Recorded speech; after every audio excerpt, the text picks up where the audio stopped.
AP deputy CM Pawan Kalyan కూడా జరుగుతున్నటువంటి ఈ మొత్తం వ్యవహారంపై చాలా తీవ్రంగా ఆయన స్పందించారు. ఎక్స్లో కూడా పోస్ట్ చేశారు. అంటే అక్కడ సూడో సెక్యులరిజం అనేటువంటి ఒక వ్యాఖ్యానం చేశారు. అంటే సెక్యులరిజం అని అంటే అన్ని మతాలను ఈక్వల్గా చూడడం అనేది. కానీ మరి ఇక్కడ హిందువులని తక్కువగా చూస్తున్నట్టే ఉంది కదా. ఈ వ్యవహారం పైన ఆయన చాలా ఫైర్ అయినటువంటి పరిస్థితి. ఇటు ప్రజలు మాత్రం ఇది మత స్వేచ్ఛకు సంబంధించినటువంటి అంశంగా వీళ్ళు చెప్తుంటే, ప్రభుత్వం ఏమో సెక్యులరిజానికి సంబంధించినటువంటి వ్యవహారంగా వాళ్ళు చెప్తున్నారు. అంటే అసలు సెక్యులరిజం అంటే ఏంటి? పవన్ కళ్యాణ్ చెప్పినటువంటి ఈ సూడో సెక్యులరిజం మాటతో మీరు కూడా ఏకీభవిస్తారా మురళి గారు? అవునండి. పవన్ కళ్యాణ్ సెక్యులరిజం పేరుతో న్యాయమూర్తులపై దాడులు, దీన్ని ఖండించాడు ఆయన. కనుక ఇది సెక్యులరిజం, ఇదేనా సెక్యులరిజం అనేది ఆయన ప్రశ్నిస్తున్నటువంటి విషయం. మరి అందరూ ఆలోచించాలి, నిజంగా సెక్యులరిజం ఇదేనా? హిందుత్వాన్ని తిట్టడమే సెక్యులరిజం, హిందుత్వ యొక్క ప్రాక్టీసెస్ ను అడ్డుకోవడమే సెక్యులరిజమా? ఇది ఈ రోజు దేశమంతా ఆలోచించాల్సిన విషయం. ఒక్క పవన్ కళ్యాణ్ మనోభావం కాదు ఇది. దేశ ప్రజల్లో వస్తున్నటువంటి అనుమానం, హిందూ దేశంలో హిందువులు బ్రతకూడదా, హిందూ దేశంలో హిందూ సాంప్రదాయాలకు తావు లేదా? మీరు ఇదే తమిళనాడులో రోజా గారు, నేను ఊరికే గుర్తు చేస్తున్నాను, తిరుపురం కుండ్రం అనే ఈ దేవాలయం గురించి మాట్లాడుతున్నాం. ఇంకొక దేవాలయము తిరుచందురై అనేటువంటి ఇంకో స్థలంలో ఒక దేవాలయం ఉండేది. తిరుచెందురై అనే గ్రామం ఎందుకు పాపులర్ అయింది అంటే, ఈ వక్ఫ్ ఆస్తుల విషయంలో వచ్చినప్పుడు ఆ గ్రామం అంతా కూడా వక్ఫ్ ఆస్తుల కిందికి వస్తుంది అని ఒక క్లెయిమ్ వచ్చింది అప్పుడు. ఈ గ్రామం అంతా కూడా, తిరుచెందురై అనే గ్రామంలో టెంపుల్ ఉంటుంది, సేమ్ సుబ్రహ్మణ్య స్వామి టెంపులే ఉంటుంది అక్కడ కూడా. అది 1200 ఏళ్ల నాటి టెంపుల్, ఇప్పటిది కాదండి అది. అయితే మీరు ఆ టెంపుల్, ఆ గ్రామం అంతా కూడా వక్ఫ్ ప్రాపర్టీ. అయితే వక్ఫ్ ఎప్పుడు వచ్చిందండి? అసలు ఇస్లాం ఎప్పుడు వచ్చింది? ఆ టెంపుల్ కట్టినప్పటికీ ఇస్లాం లేదు భూమి పైన. ఇది కదా తెగింపు అంటే, బరి తెగింపు అంటే. అంటే నా ఇష్టం నా రాజ్యం అనే పద్ధతిలో ఈ విధంగా ప్రభుత్వాలు, అంటే హిందుత్వ వ్యతిరేకత ఎంత శృతి ముంచిపోయింది అనే దానికి నేను ఈ విషయం చెప్తున్నాను. ముఖ్యంగా ఇప్పుడు ఈ టెంపుల్ దగ్గర, తిరువనంతపురం దగ్గర వచ్చిన మార్పులలో అతిపెద్ద మార్పు ఏంటంటే, ఇస్లామిక్ యాక్టివిటీస్ పెరిగిపోయినాయి. పిఎఫ్ఐ యొక్క అనుబంధ సంస్థ ఎస్డిపిఐ యొక్క యాక్టివిటీస్ విపరీతంగా పెరిగిపోయినాయి. వాళ్ళంతా కలిసి ఇప్పుడు అక్కడ రిపీటెడ్ గా చేస్తున్న గొడవ ఏంటి అంటే, జంతు బలిని చేస్తామని కూర్చుంటారు. అంటే జస్ట్ ప్రవోక్ హిందూస్ అంతే. కనుక అక్కడ మేము జంతు బలి చేస్తాం, ఎందుకంటే సుబ్రహ్మణ్య స్వామి దగ్గర జంతు బలి అనేది కుదరదు, మాంసాహారం కుదరదు. అలాంటిది కావాలని అక్కడ జంతు బలి, అది కూడా ఇష్యూ అయింది. అది కూడా కోర్టు చెప్పేసింది, లేదు అక్కడ చేయడానికి వీలు లేదని చెప్పేసింది.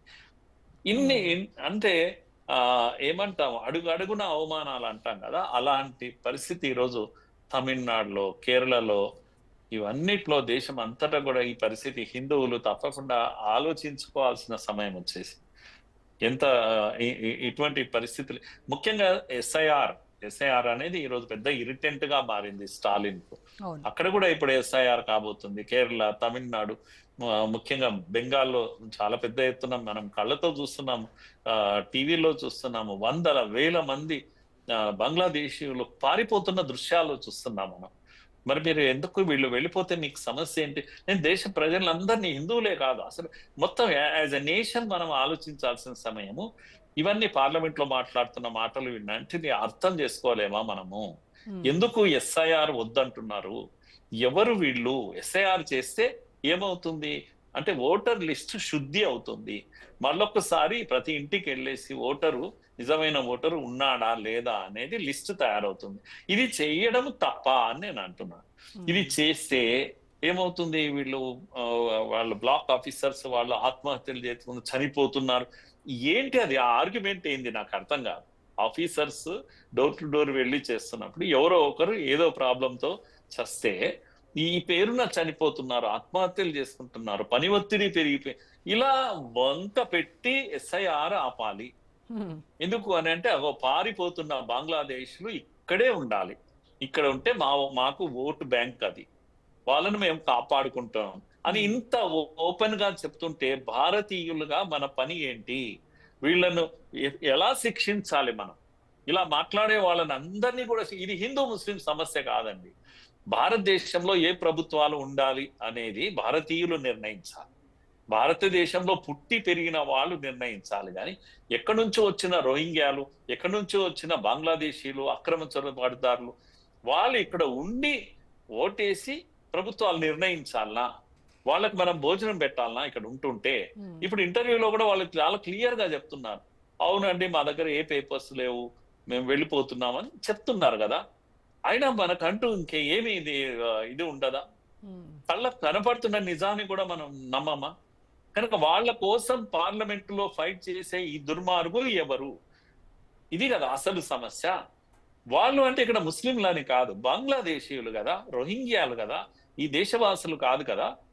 అందుకే ఇప్పటికే మనము పాకిస్తాన్ వదులుకున్నాం, ఇప్పటికే మనం బంగ్లాదేశ్ వదులుకున్నాం, దేశం ముక్కలు చేసుకున్నాం. ఇంకెన్ని ముక్కలు కావాలి మనకు? ఈ తెగింపు కాదా ఇది? మన దేవాలయాల్లో మనం పూజలు చేయకూడదు, మురళి మన గారు, ప్రజల నుంచి కూడా ఒక ప్రశ్న ఉదయిస్తోంది. ఏంటంటే ఒక జడ్జ్ హిందూ ఆచారాన్ని కాపాడుతూ ఒక తీర్పునిస్తే ఇంపీచ్మెంట్ అని బెదిరిస్తారా? మరి మిగతా మతాలకు సంబంధించినటువంటి కేసుల్లో ఈ రకమైనటువంటి తీర్పులు వచ్చినప్పుడు ఈ రకమైనటువంటి బెదిరింపులకు ఎవరైనా దిగారా? అంత ధైర్యం చేస్తారా? ప్రతి విషయాన్ని కూడా వాళ్ళ రాజకీయం కోసం వాడుకోవడం అనేది వాళ్ళకు ఒక రివాజ్గా మారింది. రాజకీయ పార్టీలకు కావచ్చు, అక్కడ ఉన్నటువంటి ప్రభుత్వాలకు కావచ్చు అనేది ప్రజలు అడుగుతున్నటువంటి ప్రశ్న.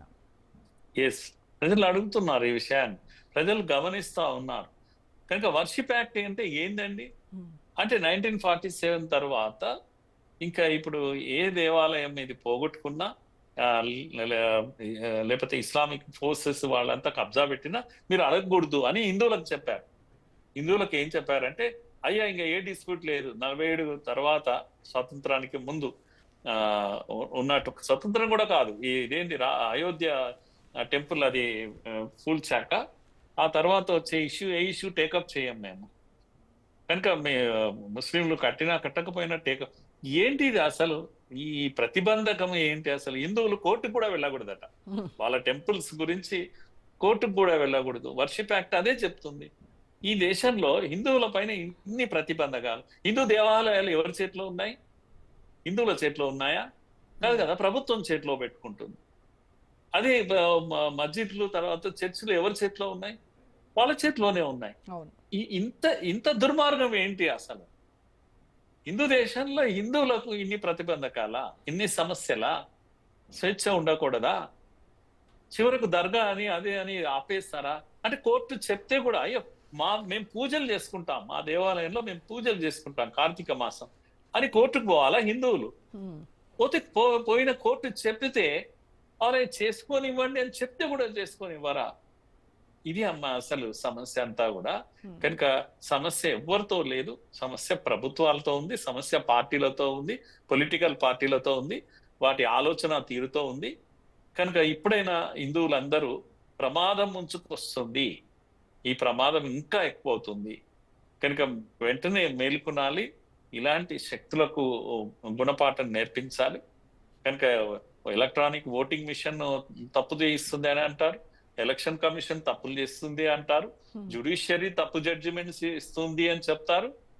కనుక నేనేమంటున్నానంటే, అపోజిషన్ ఎక్కడ ఉంది ఈ దేశంలో? ప్రజల యొక్క ధరల సమస్య మీద పోరాడేటువంటి అపోజిషన్ ఉందా? నిరుద్యోగ సమస్య మీద పోరాడే పార్లమెంట్ లో చర్చలు జరుగుతున్నాయా? పార్లమెంట్ లో చర్చలు ఏం జరుగుతున్నాయండి ఇప్పుడు? ఈ ప్రభుత్వము ప్రభుత్వము ఏ రంగాల్లో ఓడిపోయింది, ఏ రంగాల్లో ఫెయిల్ అయిపోయింది, నిరుపేద ప్రజలకు హెల్ప్ చేయడంలో ఎలా ఫెయిల్ అయింది, ఈ విషయాలు మాట్లాడుతున్నారా? లేదే, మాట్లాడుతున్నదంతా ఏంటి అంటే, ఇగో నిర్బంధము, జ్యుడిషియరీ ప్రతికూలంగా ఉంది, అనుకూలంగా ఉంది ప్రభుత్వానికి, ఎలక్షన్ కమిషన్ వ్యవస్థలన్నీ కూడా కబ్జా చేశారు, ఇలాంటి అర్థం కాని మాటలన్నీ ఇవన్నీ నాన్ ఇష్యూస్.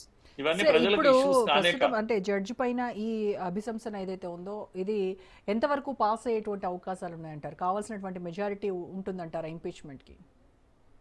లేదు, ఎందుకంటే అధికారంలో ఉన్న పార్టీ యొక్క ప్రతిష్ట కూడా ఇన్వాల్వ్ అవుతుంది కనుక ఓడిస్తుంది. అధికారంలో ఉన్న పార్టీ తప్పకుండా దాన్ని ఓడిస్తుంది. ఇంపీచ్మెంట్ అమల్లోకి రాదు. ఇప్పటికిప్పుడు వారికి వచ్చేటువంటి ప్రమాదం లేదు. కానీ ఈ వ్యవహారం ఏదైతే ఉందో, ఈ దుర్మార్గం ఏమైతే, పోనీ స్టాలిన్ అంటే కోరాడు ఇంపీచ్మెంట్ పెడదాం, కోపం వచ్చింది.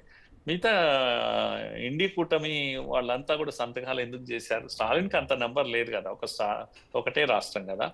కానీ మొత్తం దేశవ్యాప్తంగా ఉన్న కాంగ్రెస్ అందరు కలిసి సంతకాలు పెట్టారు కనుక వాళ్ళందరూ వాళ్ళ బుద్ధులు, వాళ్ళ బుద్ధి ఏదైతే ఉందో దాన్ని బయట పెట్టుకున్నారు. మేమంతా ఇంతే. కనుక ఈగలు, దోమలు, మెస్కిటోస్ అని చెప్పేసి హిందుత్వాన్ని, సనాతనాన్ని, స్టాలిన్ కొడుకు కుమారుడు ఏ మాట అయితే అన్నాడు, అందరము మేము అదే అంటున్నామని చెప్తున్నారు. ఆయన ఒక్కడే కాదు అన్నది ఆ మాట, మేము కూడా అదే అంటున్నాము. ఈగలతో, దోమలతో, కీటకాలతో సమానం హిందుత్వం, సనాతన ధర్మం. కనుక ఈ సనాతన ధర్మాన్ని తుడిచిపెట్టే వరకు మేము పోరాటం చేస్తాం ఈ దేశంలో. ఇది వాళ్ళు ఇస్తున్నటువంటి ఈ యొక్క ఇంపీచ్మెంట్ యొక్క మెసేజ్ నేను అలా చదువుతున్నాను. కనుక పవన్ కళ్యాణ్ గారు చాలా ధైర్యంగా, చాలా చక్కగా సనాతనంతో నిలబడ్డాడు. మళ్ళొక్కసారి గట్టిగా నిలబడ్డాడు. నిజంగా ఒప్పుకోవాలి, గొప్ప విషయము. ఆయన మనసులో ఉన్న, ప్రజల మనసులో ఉన్న భావాన్ని ఆయన ట్విట్టర్ ద్వారా వ్యక్తం చేయాలి. నాయకులందరూ ఇలాగే వ్యక్తం చేయాలి తప్పకుండా. Right sir, thank you so much Murali Manohar గారు.